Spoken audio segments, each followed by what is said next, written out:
চুরি। হেড অফিসের বড় বাবু লোকটি বড় শান্ত, তার যেমন মাথার ব্যামো কেউ কখনো জানতো। দিব্যি ছিলেন খোশ মেজাজে, চেয়ার খালি চেপে একলা বসে ঝিমঝিমিয়ে হঠাৎ গেলেন খেপে।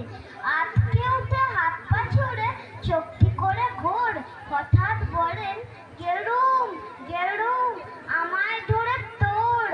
তাই শুনে কেউ বদ্যি ডাকে, কেউ বা হাঁকে পুলিশ, কেউ বা বলে কামড়ে দেবে, সাবধানে তুলিস।